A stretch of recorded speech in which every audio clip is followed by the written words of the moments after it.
Hey, everybody, welcome to episode 3 of Outhouse Thoughts. I'm starting over on this side because I'm going to let you know that this is going to be a bummer of an episode, and it's also going to be kind of a mess. I have no idea how I'm going to, I guess, tell the story because that's kind of what it is. And I don't really, even though, again, I haven't started editing anything yet, I don't really intend to do that now for this one because man, I've absolutely no idea how I'm going to do this or how it's going to come out or if I'm gonna be able to get through it, to be honest. This isn't another thing. Well, clearly, I don't say a lot of things out loud, mostly because most of my friends are on the internet. Hi. But also because, yeah, this is, I feel like I'm a burden on everyone, especially if I start talking about my personal, stuff. So this is absolutely something I have not really told the entire story to probably anyone. Got to be honest. Everyone, the people here in my life know about it, but no one, I've never sat and told the entire story to anyone. So, yeah. All right. Well, I guess let's just, yeah. So, you don't really want any like one thing to define who you are as a human being. And I know that about me, at least, husband, father, fantasy football wizard, all that kind of stuff. But when it comes to something negative, you really, really, really don't want that to be, you. Part of the reason also I don't necessarily talk about this, but something that happened at work recently, along with starting to do this, honestly, is what really made me want to sit and do this because I keep referring back to when I was sick and everything that I wanted to talk about. I have like 2 or 3 things like on a list that I wanted to start talking about, and I keep having to refer back to when I was sick. So I'm going to tell you about when I was sick and what that really means, because I know a lot of people don't really know, and it's not a secret or anything. People that I am friendly with absolutely know, but it's not something I go around talking about a lot because I mean, like I said, before, it's a fucking bummer, and unless it's in context of being supportive or helpful for someone else, there's not usually a reason to bring it up because, again, it's not something I want to be defined by. Okay, so how to start this? All right, well, back in like 2012, 2013, I found myself in an intense amount of abdominal pain and like life stopping, like left work every day, had to pull over on my drive home because if you live in New Jersey and have to use the parkway for anything, nothing's an easy ride. And a whole lot of other gastrointestinal stuff that I'm not going to list out loud. So go to a couple of GI doctors and end up the wonderful timing of, okay, well, it's now May. My first child's going to be born in June. So why don't we just give it a month till after that to really, go get a colonoscopy, go get all this stuff. So June 4th, my son is born. Happy birthday, Nolan. And on July 17th, of course, I still remember the day. So if you ever hear me talk about Disney movies, it's all I ever fucking talk about. You'll never hear me talk positively about Cars 2. First of all, the movie was shit. Second of all, I watched Cars 2 the day before going to this colonoscopy, so that movie is insanely bad luck to me. So I just ignore it at all costs. So yeah, so I get a colonoscopy, and weirdly enough, my mother drives me to the appointment. I go in the back, they knock you out. I get the colonoscopy.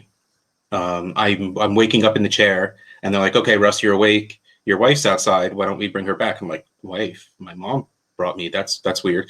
Turns out my mom ended up with something or another and had to leave, and my wife came.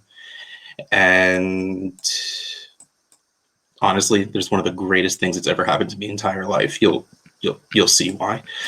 Well, if you haven't really figured out where this was going, in July of 2013, I was diagnosed with colon cancer, and that sucked. And it's funny, you every once in a while, at least the way my brain works is like you wonder how you would react to getting that news.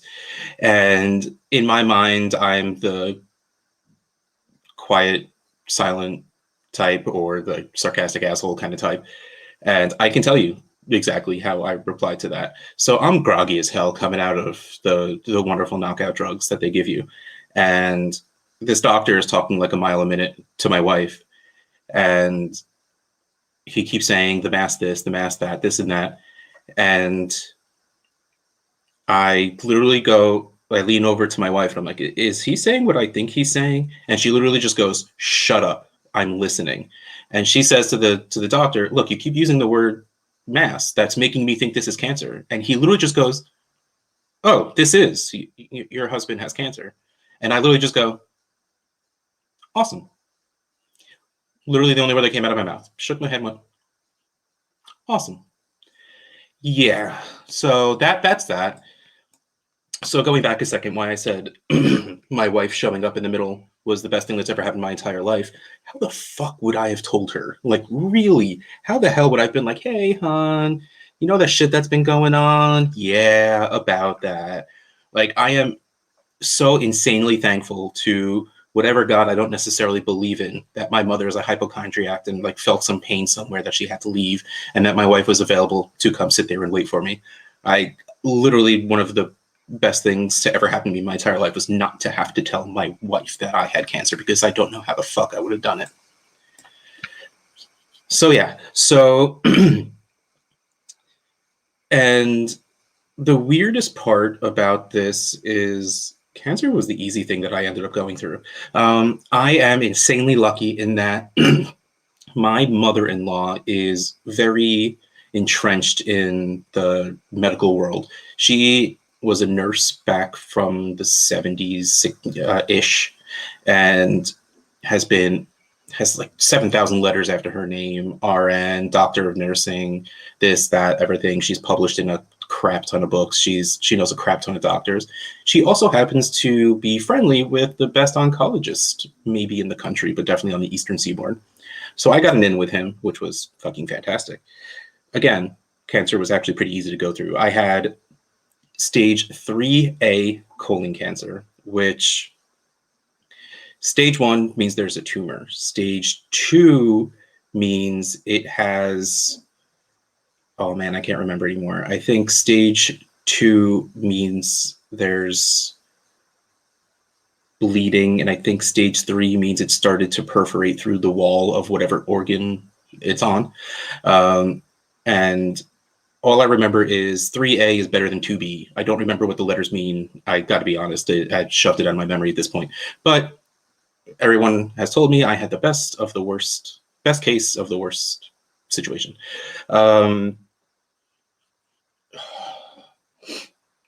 So I go to the oncologist and I get, well, first things first, I got surgery like 3 weeks later to get the tumor removed, which that I went to a doctor, the surgeon that my oncologist recommended, and he's like, look, I understand this is terrifying for you. This is very scary.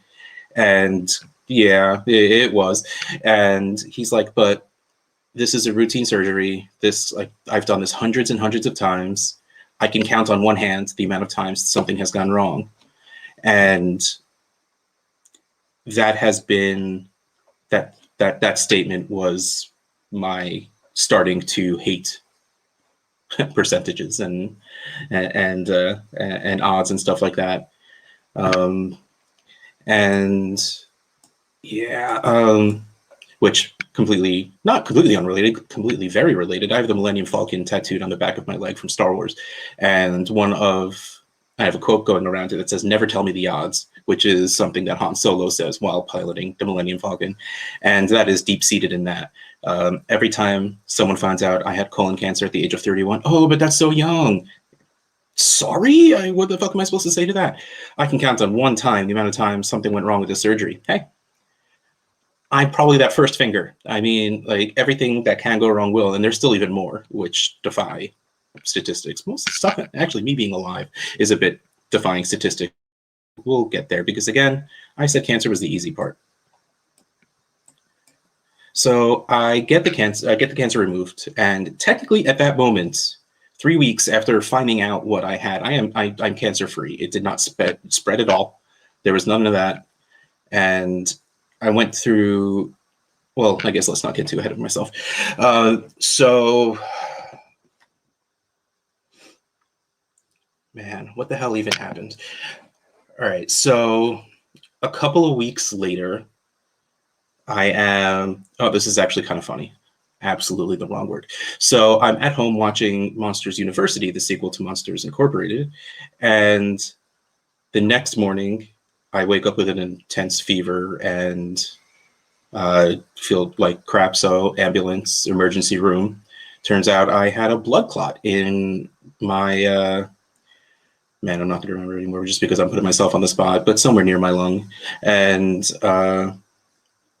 yeah, so go to the hospital, get more surgery.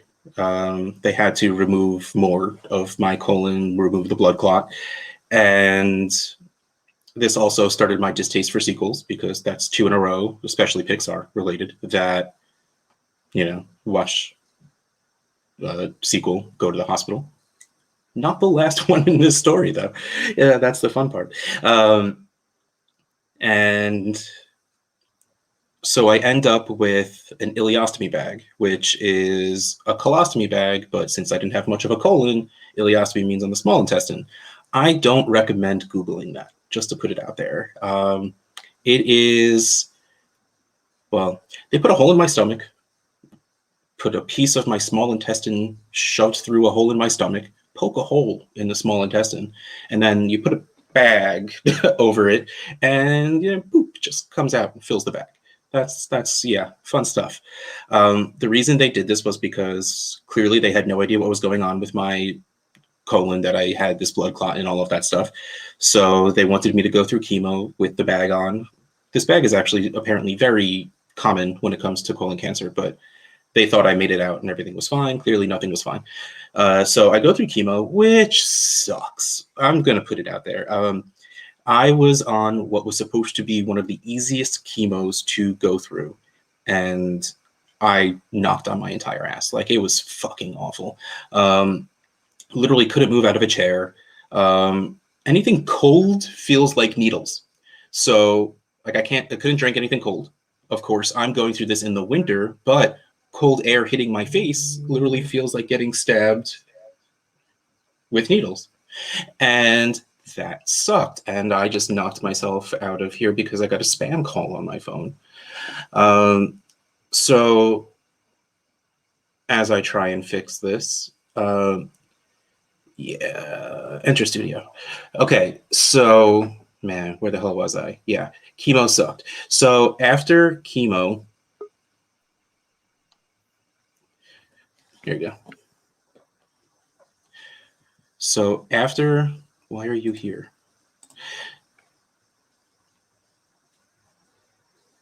Whatever, I'm just gonna keep talking as I try and figure this out. Nope, that's not right. So after chemo,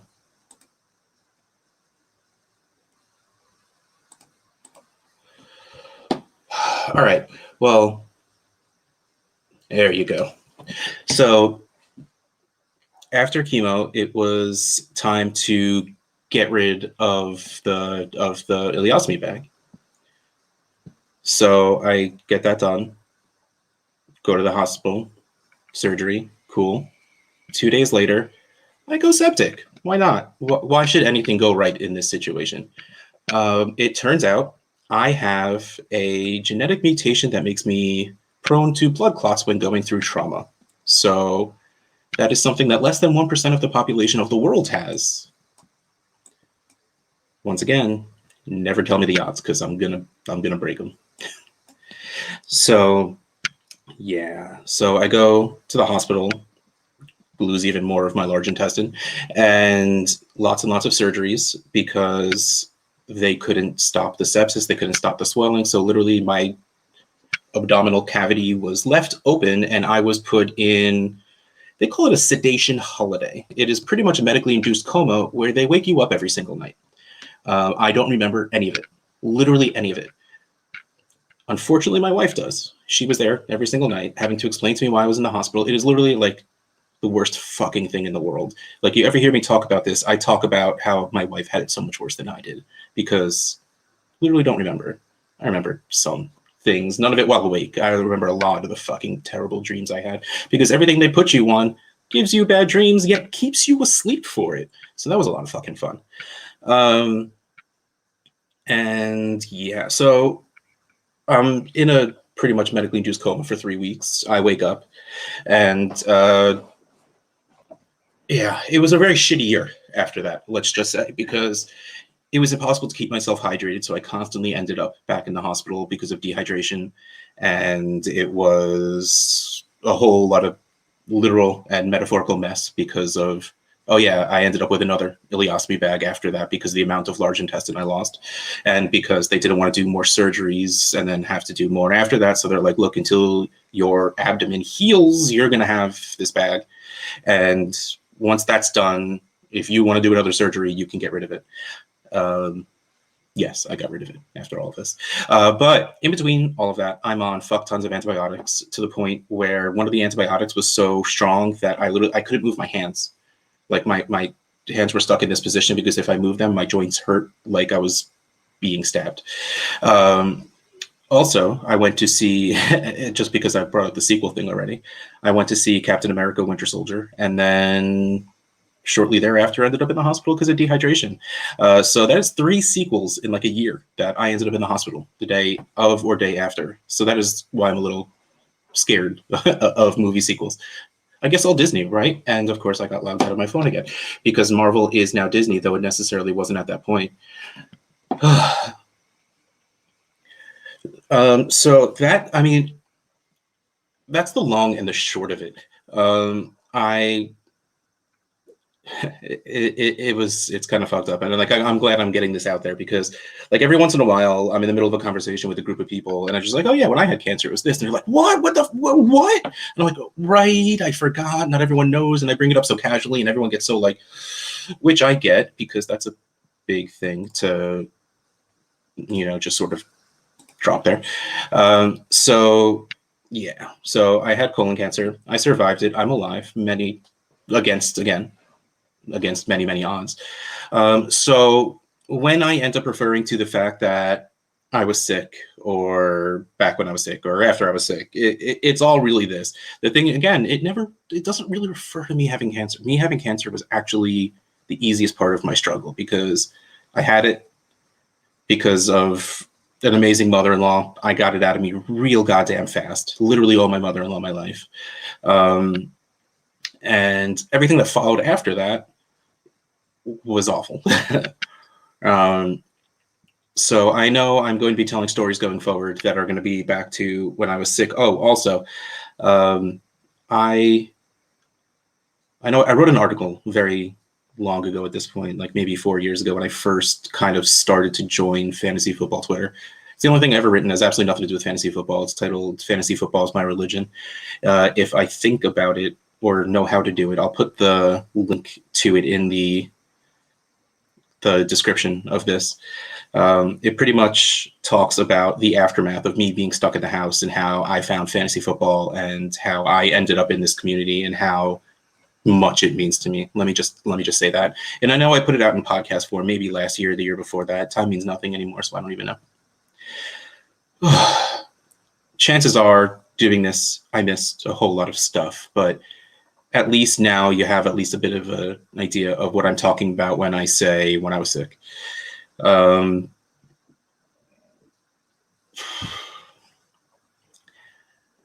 I don't know, man. Like, I have no idea how to move on from that, how to deal with that, and all of that stuff. Clearly, it's still fucking with me a little bit in my brain. If you, I don't know, like,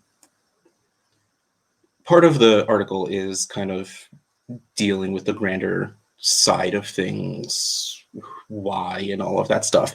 And what it really ends up in the end for me coming down to is, what's the point of going through something shitty if you can't make it better for someone else? So if you are going through this, if you're dealing with the aftermath of going through it, like I still am 8 years later, um, reach out. Talking helps. I mean, I went to therapy for, right after, well, twice technically. Trisha's my wife.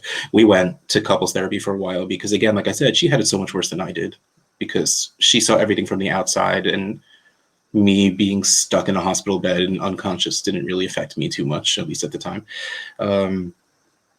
But yeah, so please, seriously, anything, like if you're going through some shit and you just want to talk about it, seriously, just if I can help you in any way, shape, or form from the shit I went through, it would make me feel better for having gone through it and make me feel better because I would be able to do something with the shit I went through. Yeah, I don't even know. So I don't even know where the fuck to go, what to do, what to say. But I feel, again, like it's weird that I did this in 20 minutes. I thought this was going to be like another fucking hour thing. Right. Well, I'm glad I didn't start crying. How's that? So cancer sucks. Let's put that out there. Everything you have to deal with afterwards with cancer sucks. Chemo sucks. It's not what they say in the movies where you get to make friends with a bunch of old people and smoke weed, though now you could do it. It wasn't even medically legal in Jersey when I was there. Oh, yes, it was, because I got it in pill form at least. Absolutely helps, by the way. Like they make it a taboo thing in the movies. Like I ate because I had those THC pills. Like it was the only thing that made me eat for a while. Like I lost an insane amount of weight and looked sickly, and like those things actually helped. So go fuck yourself if you don't believe in medical marijuana. I guess at this point it doesn't matter anymore because it's practically legal everywhere anyway for even recreational use, but that's not really what this is about. I don't know, man. I think I'm just going to keep rambling at this point unless something comes to my brain at the end. I might just end this now.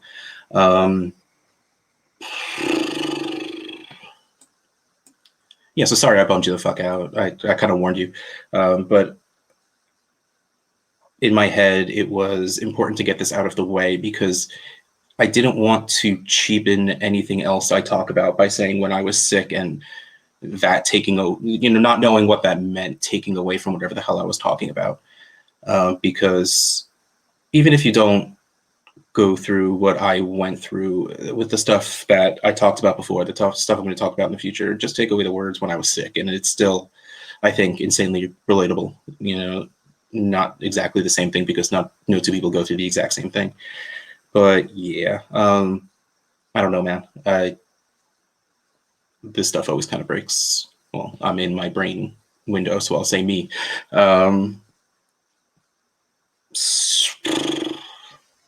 don't know. So I think I'm going to call it quits on this because, again, still just sitting here rambling.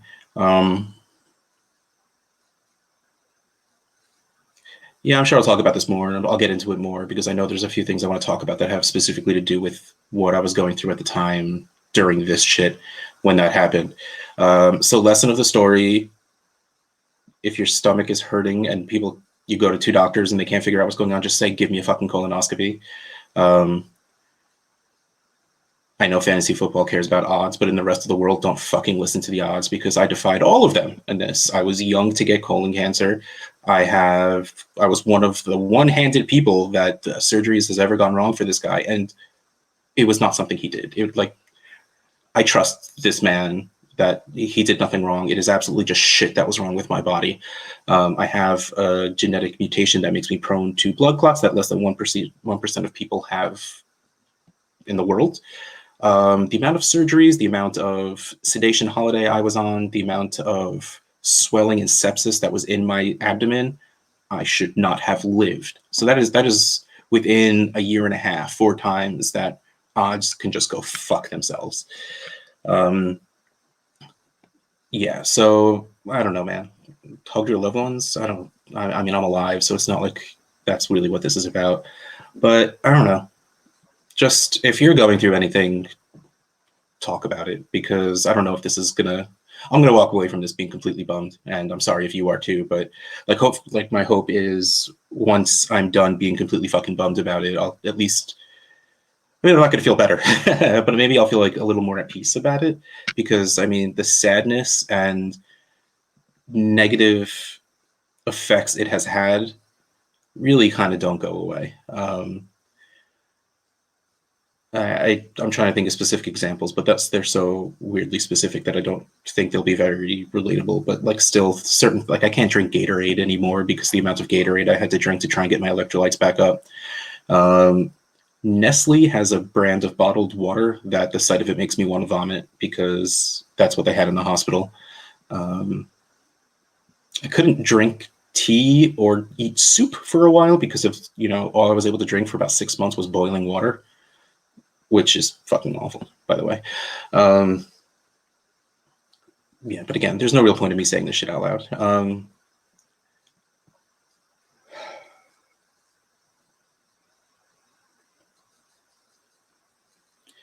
Yeah, all right. Well, hey, thanks for joining me for episode 3 of Outhouse Thoughts. Hopefully you come back again and this didn't scare you away. And if I casually drop cancer in a conversation, you won't be freaked the fuck out. So that's one positive to come out of this. I can, just talk more freely without worrying about freaking anyone the fuck out. I don't know. I guess goodbye, everybody.